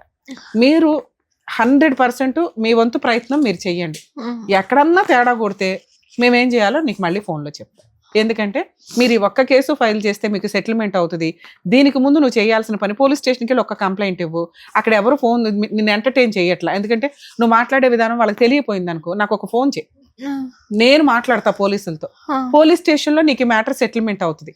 ఈ స్టేజ్ మీదకి ఇలాంటి సెన్సిటివ్ కేసులు మాట్లాడలేమ్మా. పిలుచుకొచ్చి వాళ్ళు హర్ట్ అవుతారు. అదే మమ్మల్ని అక్కడే అడిగితే ఇచ్చేవాళ్ళం కదా అండి అని ఇచ్చేవాడా ఇవ్వడం. ఎప్పుడు ఇస్తాడు? లీగల్ దెబ్బ పడినప్పుడు ఇస్తాడు. లీగల్ దెబ్బ ఎట్లా పడుతుంది? నువ్వు పోలీస్ స్టేషన్కి వెళ్ళి కంప్లైంట్ ఇస్తే పడుతుంది. అక్కడ సెటిల్మెంట్ అవ్వకపోతే లీగల్ సెల్ అథారిటీ వాళ్ళ నెంబర్ ఒకటి ఇస్తాను నీకు, వాళ్ళ దగ్గరికి వెళ్ళి ఇట్లా రమ్య మేడం పంపించారండి అంటే మీ తరపు నుంచి ఫ్రీ అడ్వకేట్ని పెట్టి అక్కడ కౌన్సిలింగ్కి పిలుస్తారు. అక్కడ లీగల్గా పిలవడానికి రైట్స్ ఉంటాయి. అర్థమవుతుందా? అతను రాను అంటే మీకు అడ్వకేట్ని పెట్టి ఈ కేసు ఆర్డర్ ద్వారా ఇప్పిస్తాం. కోర్టు దాకా వెళ్ళినప్పుడు మరి ఇవాళ అయిపోయినంత ఫాస్ట్గా అవ్వకపోవచ్చు, కానీ కొంచెం కోర్టు ప్రొసీడింగ్స్ ప్రకారం నువ్వు లాయర్ని పెట్టుకొని ఫీజు పెడితే ఎంతో అలా అవుతుంది. నిదానంగా, కంగారు పడద్దు. పిల్లకి ఈ కేసుకి సంబంధం లేదు. మరి నాకున్న రైట్స్ ఏంటి? ఇది వసూలు చేసుకోవచ్చు. దీంట్లోనే మీకు చట్ట ప్రకారం ఏ రైట్స్ రావాలో అవి ఇచ్చేశారు. మేడం మరి 10 గుంటలేనా మాకు ఇచ్చేది, పావేకరేనా అంటే ఆయన ఆస్తి ఆయన ఇష్టం, ఆయన ఇది ఇచ్చాడు. ఇప్పుడు రివర్స్ అయిపోయాడు అనుకో, ఇది నీకు ఆయుధం. మెయింటెనెన్స్, పిల్లకి పెళ్లి. నేను డీవీసీ కేసు ఎందుకు వేయమన్నానంటే పిల్ల మేజర్ అయిపోయినా కూడా మెయింటెనెన్స్ వసూలు చేయొచ్చు. పిల్ల పెళ్లి వరకు పిల్ల చదువు ఫీజులు వసూలు చేయొచ్చు నువ్వు. ఓకే, ఈయన ఇచ్చేదో రమ్య మేడం ఇప్పించేదో లా కోర్టు ఇప్పిస్తుంది. అర్థమవుతుందా తల్లి? నువ్వు ఇలా వెళ్ళి మాట్లాడితే కోర్టే ఇప్పిస్తే మేము ఆ నెంబర్స్ అవన్నీ నీకు ఫార్వర్డ్ చేస్తాను. వెళ్ళి కేసు వేసుకోండి. 100% మీకు మెయింటెనెన్స్ వస్తుంది, ఆస్తులు రాసిచ్చిన వాటా వస్తుంది, నీకు ఆ 2 గదుల ఇల్లు వస్తుంది. ఈ లోపు ఇల్లు గడవడానికి ఇంటీరియర్ మెయింటెనెన్స్ కూడా వస్తుంది. దానికి తగ్గ లీగల్ సపోర్ట్ మేము చేస్తాం. సరేనా? All the best. మీరు చేస్తారమ్మా? మీకు కొంచెం అక్కడ సపోర్ట్ గా ఏదైనా మాట్లాడతారా? వాళ్ళ ఫోన్ నెంబర్స్ అనేది ఇస్తారు. పోలీస్ స్టేషన్ కి నువ్వు వెళ్తే నేను ఫోన్ లో మాట్లాడతా. అక్కడ అయిపోతే మా వాళ్ళ నెంబర్ ఇస్తాను, వాళ్ళ దగ్గరికి వెళ్తే మొత్తం వాళ్ళు చూసుకుంటారు. ఇంకేదన్నా అయితే మా డైరెక్టర్ దగ్గర మీకు అందుబాటులో ఉంటారు కదా, వాళ్ళకి ఫోన్ చేయండి, వాళ్ళు చెప్తారు. నా వంతు నేను చేయగలను. Very good. ఓకేనమ్మా? సరే, ఆల్ ది బెస్ట్. ఏదైనా మిస్టేక్ జరిగితే మీరు కొంచెం నన్ను కాపాడాలి. అయ్యో, అట్లాగే చేస్తాం. చేస్తారు. ఈ పేపర్ అయితే ఉంచుకోండి. జాగ్రత్త, అది కాపీస్ తీసి పెట్టుకున్నావా? ఒరిజినల్ తీసి పట్టుకుని తిరుగుతున్నారు. కాపీస్ తీసి పెట్టుకున్నారా? సరే వెళ్ళండి జాగ్రత్త. వెళ్ళండి. సో వాళ్ళ సమస్యలు ఇంట్లో పెద్దవాళ్ళు కూడా తీర్చలేకపోతున్నారు. ఎలాగన్నా మీరు తీర్చండి అని చెప్పేసి ఈ వేదిక నమ్ముకొని వచ్చినటువంటి ఉషా గారికి న్యాయం చేసినందుకు thank you so much doctor గారు. Thank you so much advocate madam. మరో కథతో మళ్ళీ కలుద్దాం.